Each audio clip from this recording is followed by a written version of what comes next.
Assalamualaikum warahmatullahi wabarakatuh. Salam sejahtera bagi kita semua. Yang terhormat Bapak Arif Rahman Hakim selaku dosen tim teaching pada mata kuliah Hukum Internasional, serta rekan-rekan sekalian yang saya banggakan. Pada kesempatan kali ini, izinkan saya selaku perwakilan dari kelompok 9 untuk membuka presentasi dengan topik negara sebagai subjek hukum utama dalam hukum internasional.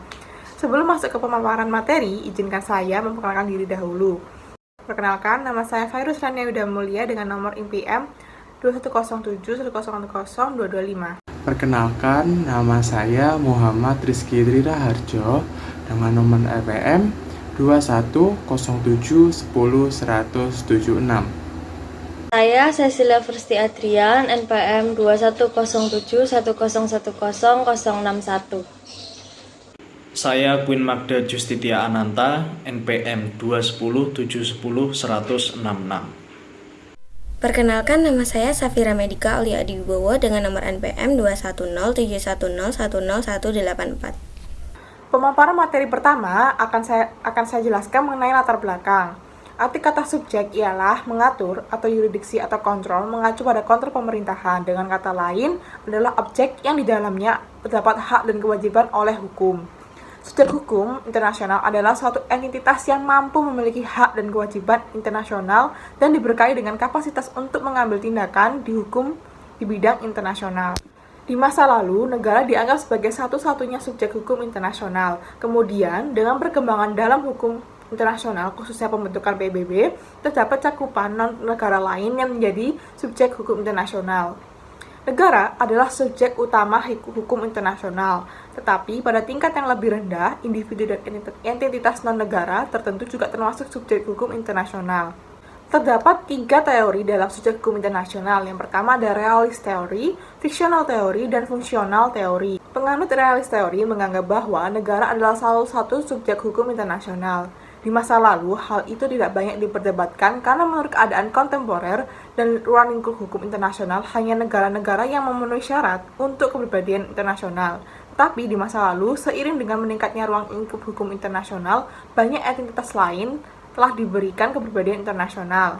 Lalu, penganut fictional teori menjelaskan bahwa satu-satunya subjek hukum internasional adalah individu. Sebab bahwa kedua perintah hukum itu adalah untuk tingkah laku manusia dan untuk kebaikan mereka. Dan negara tidak lain adalah kumpulan individu-individu. Meskipun aturan-aturan hukum internasional secara tegas berhubungan dengan negara, tetapi sebenarnya negara-negara tersebut adalah fiksi bagi individu-individu yang menyusunnya. Lalu, untuk penganut fungsional teori menjelaskan bahwa baik teori realis maupun fiksi mengadopsi jalan pendapat yang ekstrim. Tetapi teori fungsional cenderung memenuhi kedua teori ekstremis di jalan pendekatan baru. Menurut teori ini, baik negara maupun individu bukanlah satu-satunya subjek. Keduanya merupakan subjek hukum internasional modern.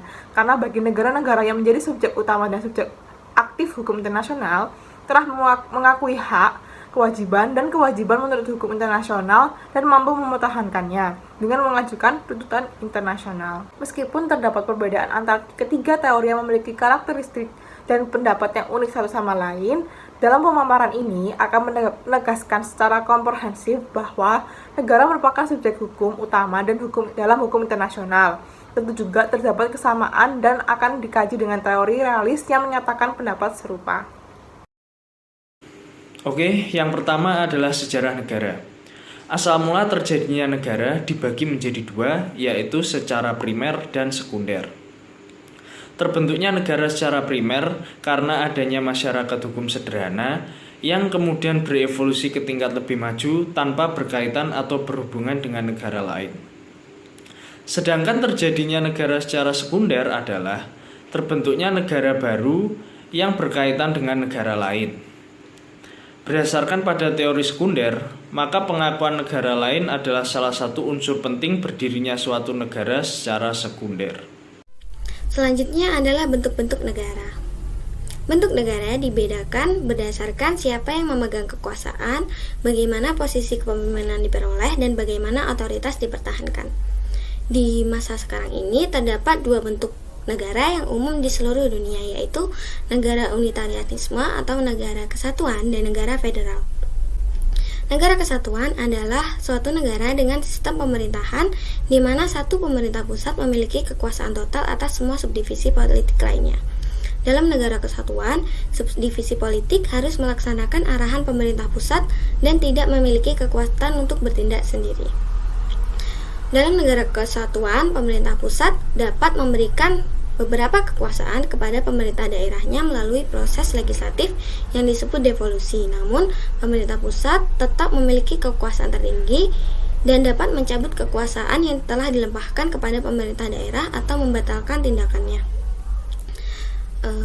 Kemudian di negara federal adalah kebalikan dari negara kesatuan, di mana kekuasaan dan tanggung jawab pemerintah dibagi.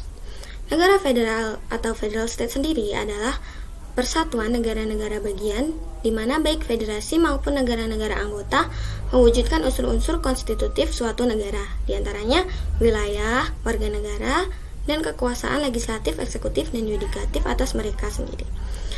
Kewenangan negara dibagi antara federasi di satu sisi dan negara-negara anggota di sisi lain, yang keduanya memiliki kompetensi dan fungsi tertentu yang ditugaskan. Akan tetapi, jenis negara federal yang seragam dengan fisiognomi tetap tidak ada. Di beberapa federasi, masing-masing pihak sangat terbatas pada bidang legislasi, administrasi, dan adjudikasinya sendiri tanpa ada kerjasama yang dilembagakan. Selanjutnya adalah atribut negara. Atribut negara merupakan suatu bentuk utama dari identitas nasional suatu negara. Setiap negara di dunia pasti memiliki atribut-atribut yang berbeda. Indonesia sendiri memiliki atribut yang meliputi dasar negara Pancasila, bahasa Indonesia, bendera merah putih, lagu kebangsaan Indonesia Raya, lambang negara Garuda Pancasila, semboyan Bhinneka Tunggal Ika, dan lain-lain sebagainya. Atribut tersebut mewakilkan identitas pada lingkup global atau internasional, di mana dengan adanya atribut tersebut, suatu negara memiliki pembeda antara satu dengan negara yang lain. Kali ini saya akan menjelaskan tentang perolehan suatu wilayah dan doktrin negara. Perolehan wilayah lebih tepat disebut sebagai perolehan kedaulatan teritorial oleh suatu negara atas negara lain. Pengakuan suatu negara tidak dianggap sebagai perolehan suatu wilayah. Doktrin tindakan negara mencakup pelaksanaan kedaulatan oleh kekuasaan eksekutif atau administratif dari suatu negara merdeka, aparat-aparatnya, atau pejabat-pejabatnya yang sah, dan juga produk legislatif dan administratif seperti undang-undang, dekret, atau perintah. Ada 5 cara untuk memperoleh wilayah secara tradisional. Yang pertama adalah penyerahan atau cession, penyerahan kedaulatan atas wilayah negara oleh pemilik negara kepada negara lain. Yang kedua, pendudukan atau occupation, yaitu klaim kedaulatan suatu negara atas wilayah yang bukan milik negara lain. Yang ketiga, pertambahan atau accretion, atau artinya perluasan fisik wilayah yang ada melalui proses geografis. Namun ini bukan menambah wilayah, namun hanya menambah daratan. Yang keempat adalah penaklukan atau subjugation, yaitu penaklukan diikuti dengan pencaplokan wilayah. Lalu yang kelima adalah penetapan atau prescription, yaitu perolehan kedaulatan atas suatu wilayah melalui pelaksanaan kedaulatan yang terus-menerus dan tidak terganggu selama periode yang diperlukan. Nah, selanjutnya saya akan menjelaskan tentang hak dan kewajiban negara serta suksesi negara. Setiap warga negara berhak menjamin segala kedaulatan yang mana tidak mengancam kedamaian dan ketertiban internasional. Setiap negara juga berhak menjaga setiap hak yang telah diberikan dan harus siap menerima konsekuensi atas pelanggaran yang akan dilanggar. Termasuk halnya bertanggung jawab jika institusi internal melakukan sebuah pelanggaran yang mana hal tersebut ditentukan oleh hukum domestiknya. Selanjutnya ada suksesi negara. Suksesi negara adalah teori dan praktik dalam hubungan internasional tentang successor state, yaitu negara berdaulat atas wilayah dan penduduk yang sebelumnya berada di wilayah kedaulatan negara lain, yang memiliki ciri universal. Suksesi negara ini terjadi apabila negara terus eksis setelah hilangnya kendali atas sebuah wilayah. Negara penerus disebut juga dengan ahli waris sejarah, meskipun perubahan perbatasannya mempertahankan kepribadian hukum yang sama dan mempunyai hak dan kewajiban.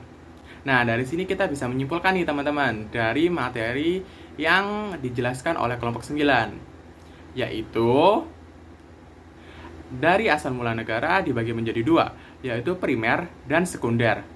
Kemudian ada bentuk umum negara yang dibagi menjadi dua juga, yaitu unitarisme atau kesatuan dan federalisme, yaitu serikat.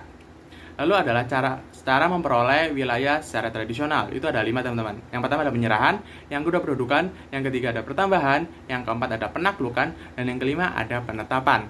Nah, selanjutnya untuk hak dan kewajiban negara serta suksesi negara. Yang pertama adalah setiap negara berkewajiban untuk memastikan bahwa kondisi yang berlaku di wilayahnya tidak mengancam perdamaian dan ketertiban internasional. Suksesi sebagai negara terjadi ketika negara terus eksis setelah kehilangan kendali atas sebagian wilayahnya. Nah, dari sini saya harap teman-teman semuanya bisa memperoleh ilmu yang bermanfaat dari presentasi kami. Sebelum mengakhiri presentasi hari ini, saya ingin mengucapkan terima kasih pada teman-teman yang sudah mau mendengarkan. Dan juga saya ingin meminta maaf apabila dalam penyampaian kami terdapat kekurangan di dalamnya. Sekian dari kelompok 9. Wassalamualaikum warahmatullahi wabarakatuh. Bye-bye, sampai jumpa lagi.